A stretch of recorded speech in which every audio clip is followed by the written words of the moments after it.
And with us right now, we've got Paul Cuatrecasas. And Paul, you are the author of Go Tech or Go Extinct, and you're the founder and CEO of Aquaa Partners. And that's AQUAA, two A's, because, you know, we're tech. So and that's, again, Aquaa Partners with two A's, aquapartners.com. Thank you so much, Paul, for joining us.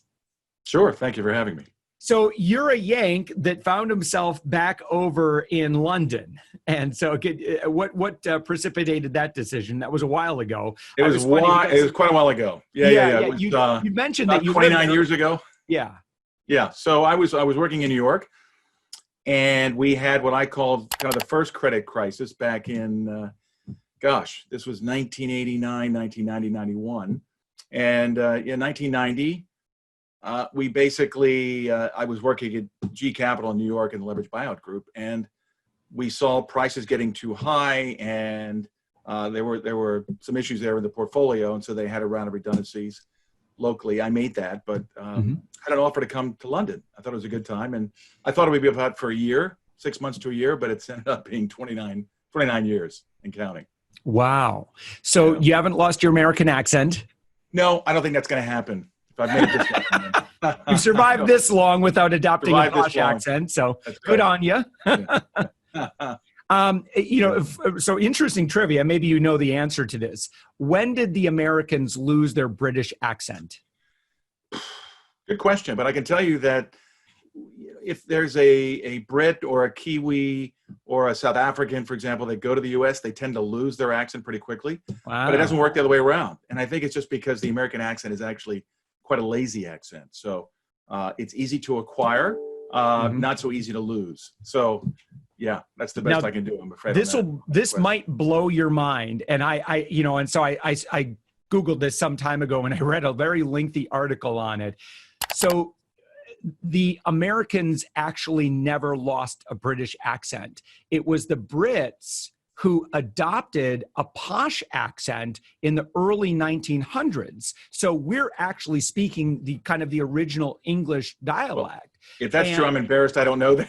I never knew that. It's like, honestly, it's like, you know, when someone says share an amazing fact, that's always the one that I share. And so what happened is in the early 1900s, everyone in England started adopting this, this kind of, poshy kind of, well, we're going to talk, much more formal because we want to appear sophisticated. And it was interesting because the port towns just prior to the Industrial Revolution really started adopting this as well in the United States. So Boston, New York, and, and so when you think of a traditional Boston or New York accent, that's actually kind of a holdover from this, like where everybody was supposed to adopt this posh accent. Of course, it went completely left for Boston and New York in terms of, if you think of a traditional Boston, New York accent. But yeah, it's the Queen's English is completely made up as of, just over 100 years ago. That's fascinating. I'll have to check it now with my English wife. Yeah, right. Okay, so she will be the authority. I'm sure. Yeah. I think it was one of those mental floss is where I found the story on it, and it maybe the British, maybe over here they've tried to erase that from history. Maybe that's what it is. Think so. I think so. And when you tell a Brit, they're awfully offended because it's the Americans who have bastardized the Queen's English, of course. Could be. So Paul, explain what you do over in London today. So I run a firm that helps large non-tech companies, legacy established companies, to acquire and invest in the right tech companies to be able to become more tech-enabled, to avoid disruption and to accelerate their own value, which I think, given the recent coronavirus crisis and so on, it's become more important than ever. So no kidding. We're quite busy at the moment, actually. Yes. Yeah, I see the world as having fast forwarded through this. I think a lot of things that were inevitable are now not just, they are essential today. And it's time to adapt or die. Boy, that's the subtext for your book. Well, that's it. Even things like meat, where you wouldn't normally think about meat not being available in your supermarket, for example, at normal prices, but this crisis has cut through the meat processing factories. You've probably read about it, and people are struggling to keep the plants open and so on. So now meat's becoming more difficult to find, and prices are going up. And the fact is that plant-based protein meat has been under development for many years. And you may have seen in the market, a company called Beyond Meat did an IPO last year. Yep. It's currently worth about $7 or $8 billion. There are other companies like Impossible Foods that are doing it. And there's also, and this is what most people aren't so aware of, lab meat or culture-based meat companies, which are growing meat that is perfectly clean from a single cell of a cow, for example, or a pig or a sheep or fish. And I really think that is going to be the way forward. I thought that beforehand, and I referred to it in my book. But I think now people are realizing that actually there are problems with the current supply chain and with meat, and just an example of the kind of things that will happen. Yeah, growing a cow is pretty inefficient. We've certainly over the past 100 years. I mean, we've really with the factory farming. I mean, we've made some improvements on that. But along comes technology, and so I guess Paul, the issue is, why do legacy companies have a difficult time, or not a difficult time, but why do small, nimble tech startups have a way of innovating that maybe legacy companies just aren't able to? It's such a great question. I mean, that is the question. And through all of our work and our research that started about 3 or 4 years ago with the large non-tech companies, and through all of the meetings and the work and the one-on-one sessions we've had now with senior executives at over 400 companies, I've concluded that is the one thing, which is mindset, which is the lack of believing that it's possible, whether that's cultural or it's something that is developed in the company's DNA, that we're not a tech company. I was just reading today, I won't name names, the CEO of a large European company was quoted in Fortune magazine by saying, just said, we're not a tech company. And so it starts with that. If you believe you're not a tech company, you're not going to be. And that trickles down throughout the entire organization. It starts to develop its own belief system. Whereas companies like Walmart or GM or Prudential Financial in the US, they haven't said that. They said, we are going to do what it takes to lead and to remain a leader despite the attacks from, in this case, Amazon or Tesla, that we've always been a leader in this industry. We're going to continue to be a leader. We'll do whatever it takes. And it looks like the center of gravity and the puck is moving to tech, and I could talk about it all day long. That's what we have to do. And so that really that's the answer. It starts with mindset, with belief, and making a decision to do it. Do you think that for a legacy company, it's better for them to create this, like a skunk works division where they can innovate, or is it best to just kind of watch what's going on in the market, let the free market, kind of decide, who's doing really great stuff, and then, pay the bigger price to pay for winners, basically? It's a great question. And the answer is every company is different. Just like every person is different. We all have our own DNA. So does every company have its own DNA. And it really is different. So some companies, depending on the size or the industry or their growth stage, might decide to set up an incubator and make small investments or contributions to companies that are small and emerging so that they can learn and develop skills and talents. But other companies might say, look, we need to move the needle fast, like Walmart did with acquiringjet.com in 2016. We've got to move the needle fast. Things are changing faster than we thought, and we need to make a big move. And if they do it right, the big move that they make doesn't have to be as risky as most companies think that it is. I mean, it's sometimes a simple question of they add 1 + 1 and they think it's 2. It's, well, we're not Google, so we can't do this. But the companies that said, no, we can, and are willing and able to make the big move, that's the right move for them. So it really does depend. In the end, I want to say that in our research, what we have found quite clearly is that the leading companies, the ones who are truly increasing stakeholder value, are the ones that have done all 3 key things. So one, they are innovating organically with their own people. They're recruiting good people. They've got centers of excellence, doing their own innovation, R&D, et cetera. They're also investing in tech companies and setting up incubators and accelerators. So they're doing this small company investment where they need to. And they're also acquiring, so taking full control of selected digital tech software companies. They're doing all 3 of those things holistically, essentially, to become either a tech company or to become technology enabled?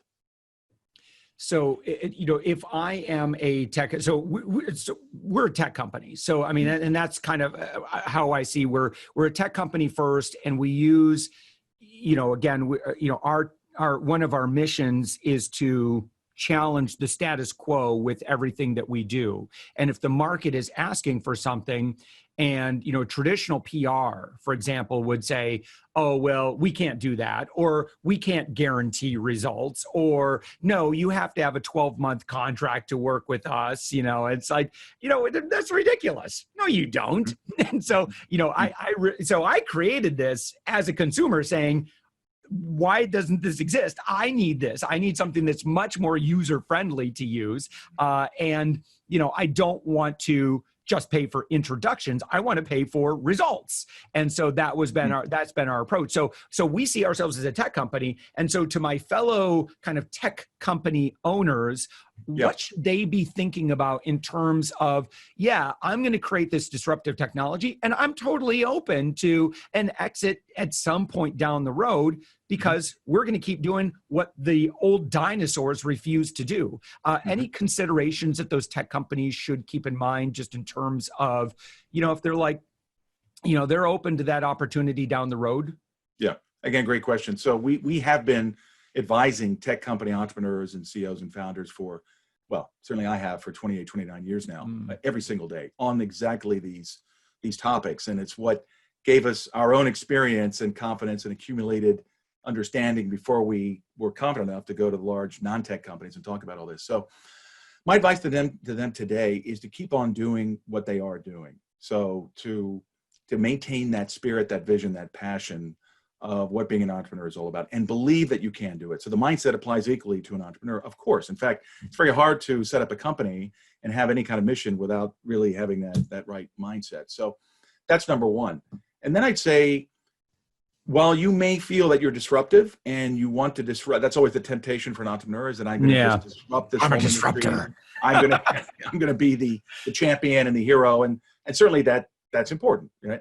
But at the same time, the most successful tech companies, in my experience, have found a way to work with the existing ecosystem, to work with the existing larger established companies all along the value chain or in different parts of the ecosystem. In fact, Amazon did that, and many people don't know that Amazon actually partnered with Borders. Borders bookstore, you may remember if you lived long enough, was one of the major two booksellers, along with Barnes & Noble.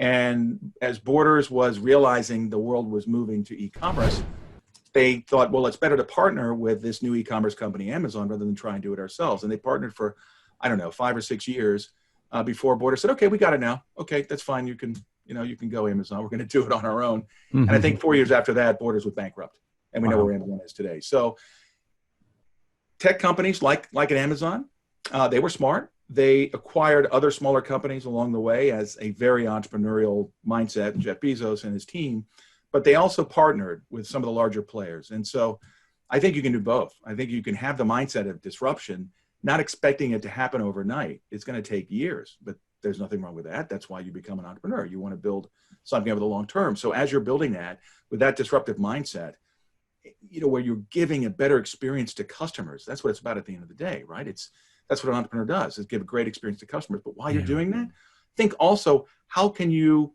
be attractive to an existing player who has access to thousands or hundreds of thousands or millions of customers, and offer them something that they don't have, but that would really be valuable for them. And then you cut a deal, and that can very often be, a key breakthrough for the growth of an entrepreneurial company. I think, again, just, the importance of continuing to innovate and being open, not just to, the fact that we can let our own egos get in our way. And, I was just talking with someone who, they had a SaaS platform, and they put it out on Product Hunt, and they put it out on AppSumo. And he said, we don't do it because, we're going to make a lot of money off those sales, directly from that. But one thing we get is a lot of feedback. And sometimes it's really painful. Sometimes it's, it's hard to hear. But if you're not, so if you're a legacy company, and you think that, well, we could just rest on our laurels, and because we own, 80% of the market, I'm sure that we could look at history and see other providers that owned a big share of the market that no longer own a big share of the market. Yeah, and that's exactly it. So, look, all these things take time, and things change. They change and they're changing faster than they ever have. So one thing we talk a lot about is we say that today's business world is business as exponential. It's not business as usual. It's business as exponential, because every industry now is being infiltrated by tech companies. So you hear about fintech, right? Financial tech, health tech, med tech, travel tech. Take any industry, put tech at the end of it, you'll probably find thousands of companies. And that's really what's happening here, is that every industry is being infiltrated by tech, because every industry is changing exponentially fast, some faster than others, but they're all moving in that direction. Again, now more than ever, given this recent disruption we've had. So it's a question for entrepreneurs to constantly monitor how things are changing and shifting in the landscape, to always be in front, not behind, and to be able to anticipate, okay, we assumed that this was the case 6 months ago or a year ago when we did our plan, but things have shifted. And now we've got to do some scenario planning, because there's been a big shift. There's been a new competitor who's entered, or there's been some new regulation or whatever it might be, but you've got to be ready for everything. And it's one thing I tell I certainly have been saying this quite frequently over the last 5 or 6 years to all entrepreneurs and tech companies: have a plan B. Always have a plan B. And mainly the reason to have a plan B in the past has been for the next market crash. And we could be looking at that now. Time will tell how much worse this gets. But having a plan B where you know what you have to do, so you don't get emotional about it and you just do it, can be a real advantage, because you can move more quickly when you have that. Yeah. So, personality wise, I tend to be a, pretty glass house kind of company. Like I don't mind, pushing for things that I think are important in the market. And I know one thing that you'd urge tech companies to do is make alliances, make friendships with the larger companies, and try to be helpful. One concern that someone might have is, I say, well, listen, what happens if I give them all my ideas? They just say, heck with those guys. We'll just, thanks for the great ideas. We'll go ahead and do it ourselves. Does that happen often? Is that a concern? Is there, if you're a tech company, should you protect yourself in that regard, or how do you answer that concern? Yes, it can happen. It can happen. So again, every company, every situation is different. It partly depends on who the counterparty is. So who is a large company? How you've got to be able to sniff them out to a certain extent. How realistic is it that they're going to actually execute on your ideas? Some companies will, absolutely will. If they have been looking at your particular industry area or niche for a long, long time, and they've invested money in it, there's a good chance they could take advantage of your intellectual property or your skills, know-how, or ideas. But if they haven't and they're just fishing around, then you've got to make a judgment call. And this is assuming that whatever NDAs you sign may not be enforceable, and you're going to be the small guy anyway. So you just have to make a judgment call. And, if you believe that they're genuinely trying to learn and figure things out, but they're not strong enough from an execution point of view to actually take your idea and launch it, or at least not be able to go faster than you, then you can probably be a bit more open. I mean, I'm reminded of the story I just read yesterday or today about Ocado, which in the UK is now one of the most valuable supermarket operators, even though it's one of the smallest, because it's essentially a technology company. Wow. And they were founded 20 years ago. They did an IPO on the London Stock Exchange 10 years ago for about $1.2 billion. Today, it's worth 12 billion pounds, or $16 billion. So they've really, really grown in value terms. But the CTO was saying in the early days, they had a lot of approaches from larger supermarket operators, and they were questioning, do we share our ideas on this? And in the early days, they were much more secretive. They didn't really want to share because they had developed something special, unique, different that nobody else had developed. And they had spent years and years and huge amounts of money incurring losses for years in developing that intellectual property. And they just, as you can imagine, wanted to protect it. But then they, as many companies do along this journey, realized that actually it's an opportunity for us to be able to partner with these supermarkets, because they're not going to be able to do what we do. They can't overnight or in a year or two develop what we've done over 10 years. And they don't have the team. They don't have the know-how. highly unlikely. So we might as well license our technology to them, which is what they've done very successfully. Do you think from a trend perspective that economies or businesses have become more cooperative? So, I'm kind of a partner at all costs kind of guy. Like I just assume stay in my lane and do my lane better than anybody or anything else in the world. I mean, continue to improve what I do. But do you think that people are, I guess, it seems to me like 10 years ago, and it could have just been my environment, but I felt like people were a lot more protective and not as collaborative. Maybe this, again, I'm just only talking about my own perception, but I wonder if there's been any trends in, openness or collaboration or kind of open sourcing ideas. And absolutely. Yeah. Absolutely. Things have opened up. And again, technology has allowed that. The internet, cloud, APIs, the spirit of partnering now, joint venturing, affiliates, working together is completely normal and natural in most companies. So one always has to be protective, but there's no doubt that there's huge amounts of partnering. And one of the guys that I read quite a lot about in who promoted joint venturing was Jay Abraham. So Jay Abraham is marketing guru, and he talks a huge amount about how early stage growth companies, tech companies, and small companies can really create those breakthroughs through partnering. And I think now more than ever, where established companies are under threat. I mean, they are really under threat now in many, many industries. They need to partner. I mean, they have to. I don't see how any company today can do everything in-house. In the old days, we had Ma Bell, and you might remember the Bell Labs. And so many of the larger companies did most of their R&D in-house, or they did it with universities, and that still exists. But the amount of partnering on ideas today it's just everywhere. So you have to do it. I think you just have to do it. The more, the better. So your book, Go Tech or Go Extinct, which of course you can walk into Borders bookstore and buy it, I'm sure. Don't do that. Yeah. So tell me just a bit about the book. Well, the book was inspired by, frankly, Walmart's acquisition of Jet.com in August 2016. I mean, I literally did fall off my chair. I could not believe it. I mean, we had a client that had Walmart as its largest customer or channel to markets. We knew quite a bit about it. Very conservative company, totally bricks and mortar. They had tried kicking off Walmart.com, failed. I don't know how much they spent, how many hundreds of millions, but the Jet deal was big for them, $3 billion cash, 13 times the revenue multiple, compared to Walmart's own revenue multiple, which would have been 0.3, 0.4 at the time. Just astounding to me. And so that began the journey of, wow, maybe we finally have reached the point where these large non-tech companies that we've been trying to take our tech deals to are finally waking up. And so we spent 3 months researching it, and we realized that this was actually starting across many different industries. And after about another 6 months of talking to some of the companies, I decided I got to write about this. I just have to write a book.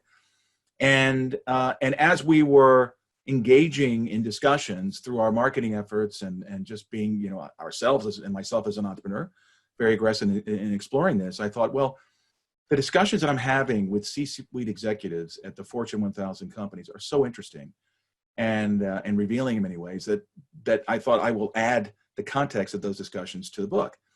And the book really is meant to help educate, to help give some sense to the average business person of what's really happening before our eyes. It's happening slowly enough that we don't realize it, but fast enough that, oh my gosh, what just happened is also reality. And it is truly exponential now, the change. And we're seeing more and more company failures, or at least companies are struggling. Big established companies are struggling to go perhaps as fast as they used to. And many of the large established companies, frankly, in the last 10 years, we've had very low interest rates in the US. And in Europe, we've had zero and even negative interest rates. Institutional investors have been quite happy, for the most part, to keep their shares in a large company that's been flat, but paying dividends, and where the dividend yield has been higher than the yield they could get on bonds. And so that's propped up a lot of the established companies, I believe, over the last 10 years. And the result has been, to a large degree, complacency. I think a lot of the large corporates have fallen into the trap, or because the board hasn't been overly, activist in their influence on management, because their shareholders, institutions, haven't been overly activist because they've been relatively happy with the dividend yield. I think that's had an impact on management's, as I call it, feeling paranoid, like Andy Grove was all about. You must be paranoid, even if you're by far the number one leader. Kodak should have been paranoid. Intel was. And Andy Grove took the Intel market cap from, a few billion to 200 billion by being paranoid. So I think that's really important. I think it's really, really important that any leaders, any company, large companies that are leading, have to be paranoid today about their own position, because nothing is safe. Nothing is safe in any industry. Yeah, fantastic. Yeah. So the book, again, Go Tech or Go Extinct, Paul Cuatrecasas, living with an American accent in London, the original accent. And your website again is, there's Aquaa Partners. And then of course, specific to the book, good luck in spelling this, but Paul Cuatrecasas. My recommendation is go to aquapartners.com. And again, that's Aquaa, AQUAA partners.com. And, or you could just search for the book on Amazon, Go Tech or Go Extinct. Paul, thank you so much. Any other things that we missed? How much time do you have? Yeah, right. Enough for 5 other shows. That's what we missed. Sure. Yeah. No, that's great. Paul, thank you so much for joining us. Thank you. Thank you.